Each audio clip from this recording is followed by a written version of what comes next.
नमस्कार दोस्तों, global TV के इस एपिसोड में आपका स्वागत और एक बार फिर अभिनंदन।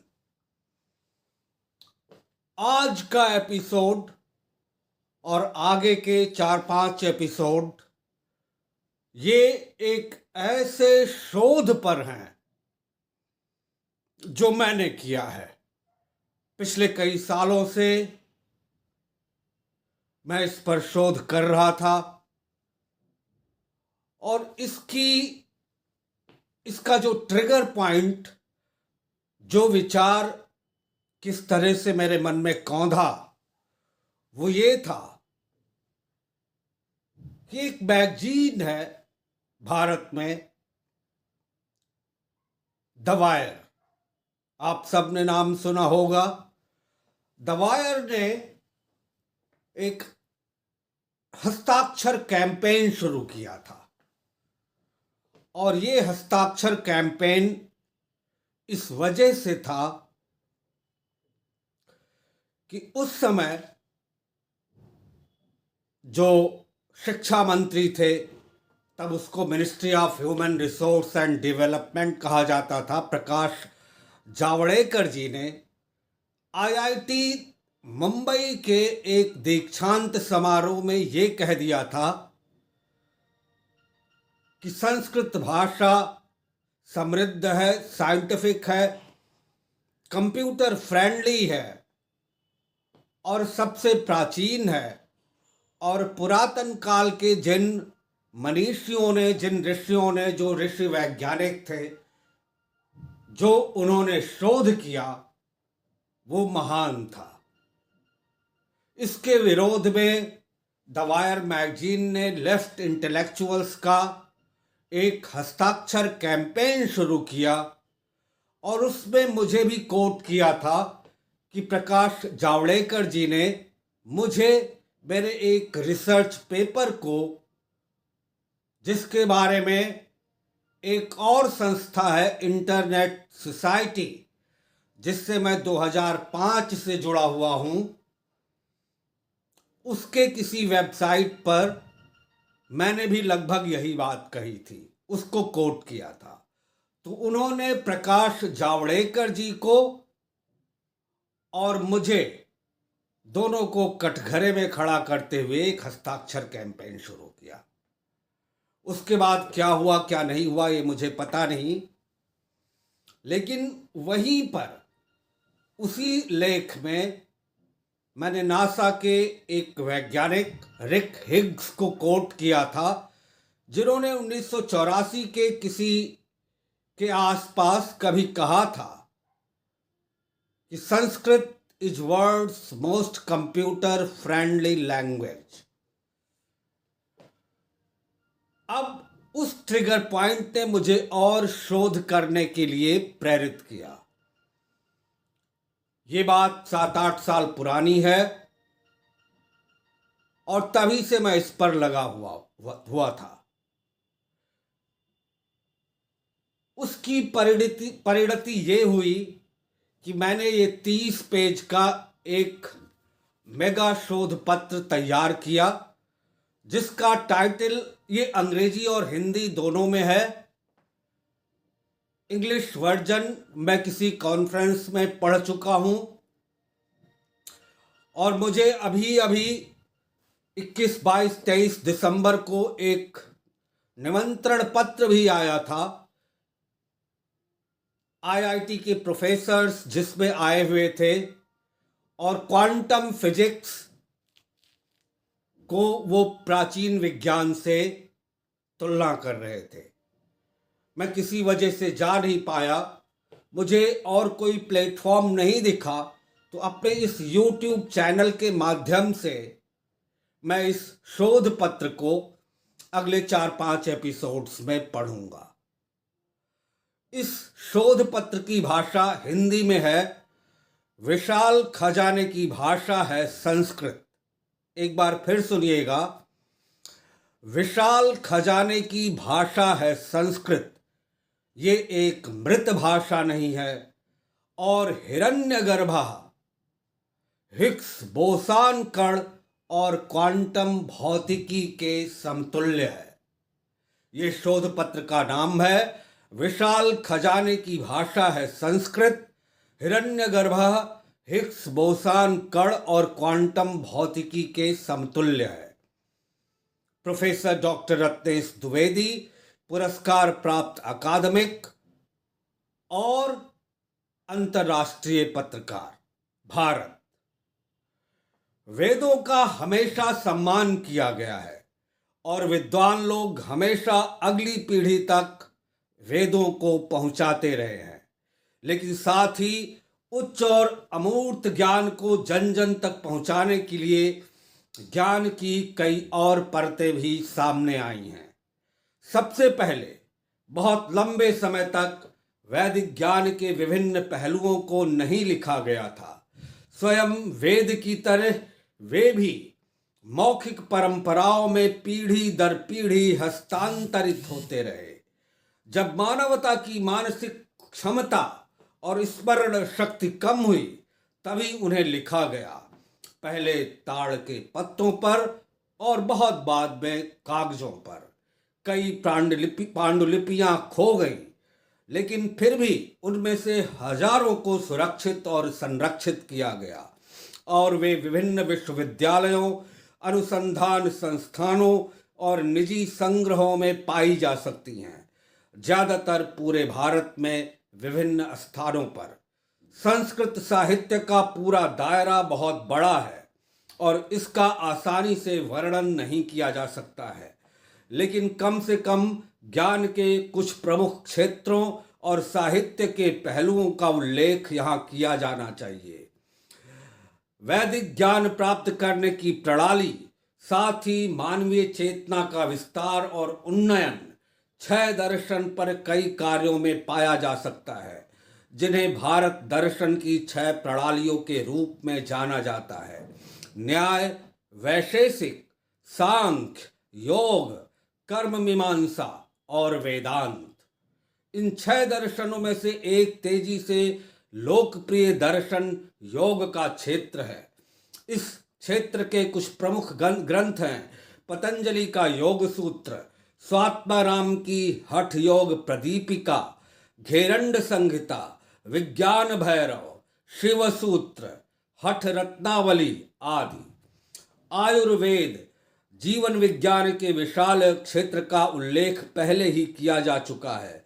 इस क्षेत्र के कुछ मुख्य ग्रंथों में शामिल हैं चरक संहिता, सुश्रुत संहिता और अष्टांग हृदयम।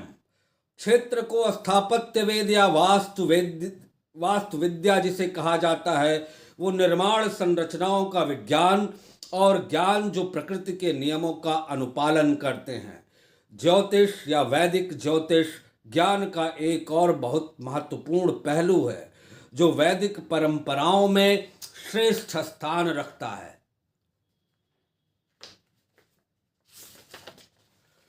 उपनिषद आध्यात्मिक और दार्शनिक ज्ञान का एक महत्वपूर्ण पहलू है, जो अनंत पूर्ण वास्तविकता के विभिन्न पहलुओं से संबंधित है और ये चेतना के आंतरिक स्थान से संबंधित है। पुराण और इतिहास, जिसमें महाभारत और रामायण की कहानियां हैं, प्राचीन वैदिक संस्कृति का इतिहास और पौराणिक कथाएं हैं। इनमें जीवन के सभी पहलुओं का संपूर्ण ज्ञान विस्तृत एवं जटिल लेकिन मनमोहक कहानियों में दर्शाया गया है। महाभारत 1,00,000 श्लोकों में कहा गया एक विशाल महाकाव्य है। इस महाकाव्य में महाभारत युद्ध पर केंद्रित अनेक पार्श्व कथाएं शामिल हैं, जिन्हें चेतना के विकास के पथ पर अच्छाई और बुराई, प्रकाश और अंधकार के बीच शाश्वत अंतःक्रिया के प्रतीकात्मक प्रतिनिधित्व के रूप में देखा जा सकता है। रामायण के साथ साथ महाभारत भारतीय संस्कृति के सबसे महत्वपूर्ण ग्रंथों में से एक है। रामायण राजकुमार राम भगवान विष्णु के अवतार की कहानी बताती है, जो युद्ध करते हैं और राक्षस राज रावण को मारते हैं, जिसने उनकी पत्नी सीता का अपहरण कर लिया था। ये भी एक बहुत ही प्रतीकात्मक कहानी है, जिसे अच्छे और बुरे, प्रकाश और अंधेरे के बीच बातचीत की गतिशीलता का प्रतिनिधित्व करने के रूप में देखा जा सकता है। उपर्युक्त बहुत से साहित्य का अंग्रेजी तथा अन्य भाषाओं में अनुवाद किया जा चुका है। हालांकि ये सामान्य ज्ञान है कि कोई भी अनुवाद पूर्ण नहीं हो सकता। संस्कृत में ये सत्य और भी अधिक मान्य है, क्योंकि संस्कृत भाषा की समृद्धि और गहराई किसी अन्य भाषा को इसके अर्थ की पूरी गहराई पकड़ने की अनुमति नहीं देती है। इसलिए हम किसी को भी जो संस्कृत साहित्य के दायरे और समृद्धि से प्रेरित महसूस करते हैं, संस्कृत सीखने और मूल भाषा में ग्रंथों को पढ़ने की सलाह देते हैं, या कम से कम थोड़ा सीखें, बस पढ़ने के लिए और आने वाले किसी भी प्रश्न या संदेह से निपटने के लिए पर्याप्त है। किसी निश्चित अनुवाद की वैधता या कुछ अभिव्यक्तियों के अर्थ के संदर्भ में शब्द एवं सूक्त का विश्लेषण।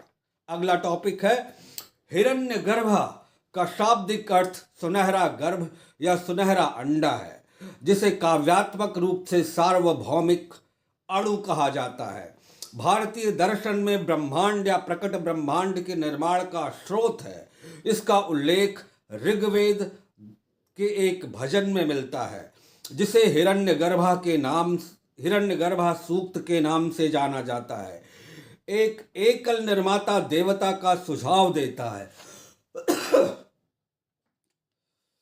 देवेषु अधिदेवा एके असित, वह देवताओं का भगवान है और इसके अलावा कोई नहीं। भजन में उसे प्रजापति के रूप में पहचाना गया है। उपनिषद इसे ब्रह्मांड की आत्मा या ब्राह्मण कहते हैं और विस्तार से बताते हैं कि हिरण्यगर्भा लगभग एक क्वांटम सिद्धांत का पहला परिमाणीकरण है और क्वांटम क्षेत्र सिद्धांत दूसरा परिमाणीकरण है। एक वैज्ञानिक हुए जिनकी उपजाति मुखोपाध्याय थी। उनकी अवधारणा सिद्धांत, क्वांटम सिद्धांत और क्वांटम क्षेत्र सिद्धांत के बाद तीसरा परिमाणीकरण है। पहले से ही मुखोपाध्याय की अवधारणा सिद्धांत भौतिकी में कुछ अनसुलझी चरम समस्याओं को हल करने में सक्षम है, जैसे समय की मात्रा का आविष्कार और अंतरिक्ष समय में न्यूटन के गति के तीसरे नियम की स्थापना। भविष्य में मुखोपाध्याय के संकल्पना सिद्धांत को प्रतिष्ठित विज्ञान समुदाय द्वारा भौतिकी में अंतिम सिद्धांत माना जा सकता है। इस वर्तमान शोध पत्र में मैंने गणित में पूर्ण अनंत की प्रकृति की स्थापना की है। साथ ही मुखोपाध्याय के अवधारणा सिद्धांत द्वारा हमारे ब्रह्मांड की स्थानिक सीमा का भी आविष्कार किया है।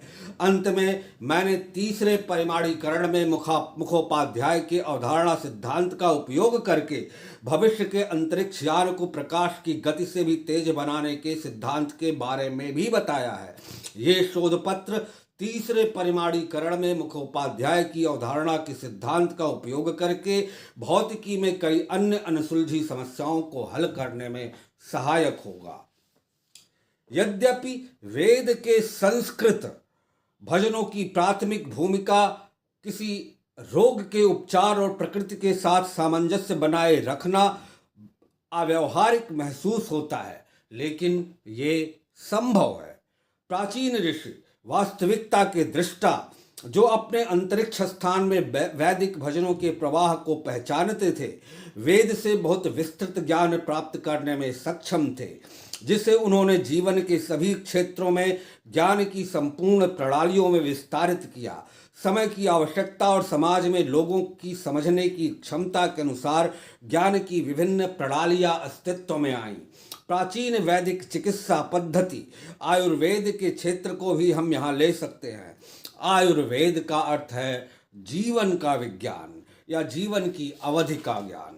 आयुर्वेद स्वास्थ्य की एक संपूर्ण प्रणाली है जो शरीर, मन और जीवित वातावरण के सभी स्तरों पर समग्र दृष्टिकोण द्वारा बीमारी को रोकने के साथ साथ उसके इलाज पर केंद्रित है।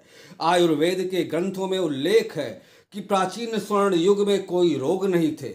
हर कोई पूर्ण स्वास्थ्य में और प्रकृति की उसके एक लंबे समय बाद ही अवधारणा हुई। जब मानवता लंबे समय तक प्राकृतिक नियमों से भटकती रही तो बीमारियां प्रकट होने लगीं। उस समय बुद्धिमान ऋषियों ने वेद से स्वास्थ्य का ज्ञान प्राप्त किया और इसे आयुर्वेद के विज्ञान के रूप में लोगों को सिखाया। इसी तरह वैदिक ज्ञान के विभिन्न अन्य पहलू सामने आए, न केवल उस समय की कुछ आवश्यकताओं का समर्थन करने के लिए, बल्कि दुनिया भर में ज्ञान लाने के लिए जो भी सामग्री आबादी की समझने की क्षमता से मेल खाया, उसके बारे में हमारे प्राचीन वैज्ञानिक आविष्कार करते गए। उदाहरण के लिए, जब वेदों के अमूर्त और सूक्ष्म ज्ञान को समझने की क्षमता में कमी आई, तो ऋषियों दृष्टाओं ने उसी ज्ञान को कहानियों और पौराणिक कथाओं के रूप में दोबारा बताया और विस्तारित किया, जो अधिक सुलभ और अधिक आसानी से ग्राह्य होने वाले थे, समाज के एक बड़े हिस्से द्वारा, जिसे आसानी से समझा जा सकता है और उसको जाना जा सकता है।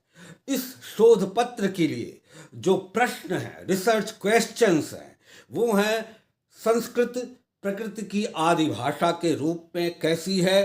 संस्कृत की उपचारात्मक यानी रोगों के उपचार की दुनिया के रोगों के उपचार में संस्कृत के श्लोक, वैदिक संस्कृत के श्लोक किस तरह कारगर होते हैं? संस्कृत एक जीवित भाषा है, प्राचीन और आधुनिक दोनों काल में। वो कौन से लोग थे जिन्होंने संस्कृत को पुनर्जीवित किया? संस्कृत ज्ञान, भाषा के साथ साथ उसका जो ज्ञान है वो एक विशाल खजाना है। और आखिर में जो लोग कहते हैं, दावा करते हैं, वामपंथियों का एक समूह कि संस्कृत एक मृत भाषा है, उनकी इस अवधारणा को तोड़ना, ये मेरे इस शोध पत्र के रिसर्च क्वेश्चंस हैं। उद्देश्य है अध्ययन करना संस्कृत प्रकृति की आदि भाषा के रूप में, संस्कृत की उपचारात्मक ध्वनियां, संस्कृत एक जीवित भाषा के रूप में।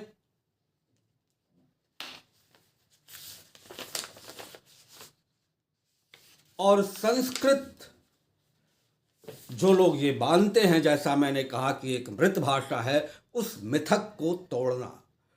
साहित्य समीक्षा यानी लिटरेचर रिव्यू मैंने कैसे किया?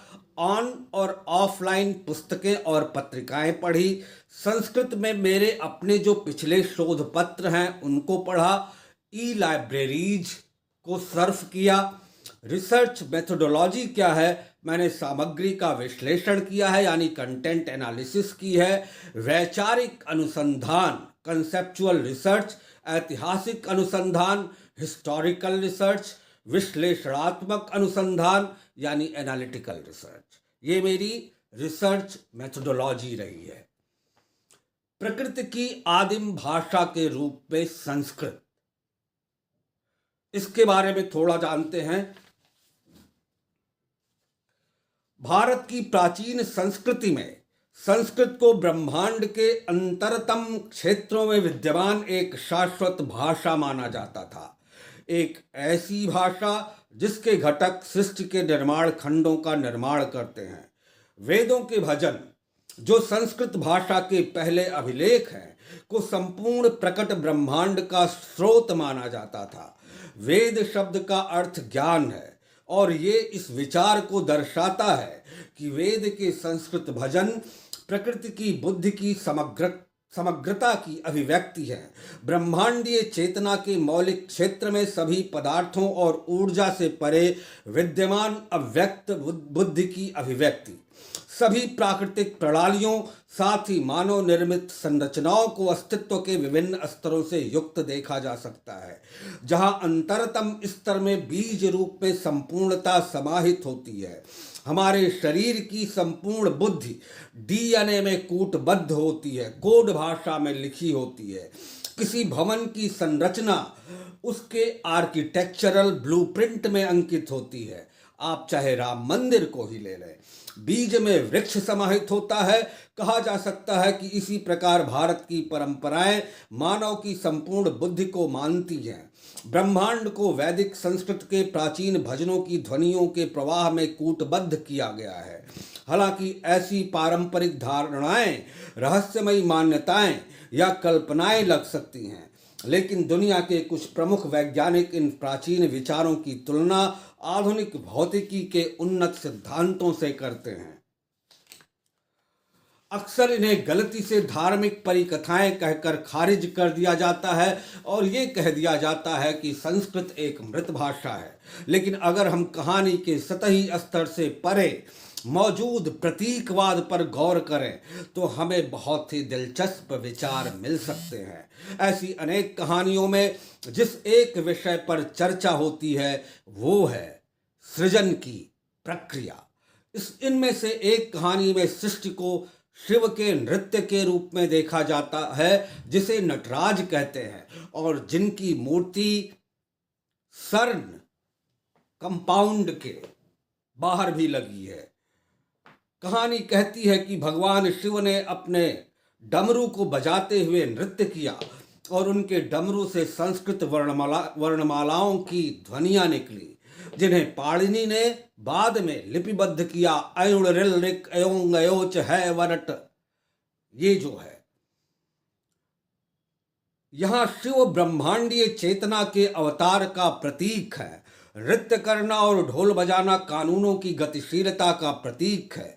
सृजन की प्रक्रिया में प्रकृति के और ध्वनियां जिनमें संस्कृत वर्णमाला शामिल है मूल कंपन है, जो संपूर्ण भौतिक अस्तित्व का निर्माण करने वाले सभी पदार्थ और ऊर्जा को बनाने के लिए बिल्डिंग ब्लॉक के रूप में काम करती हैं।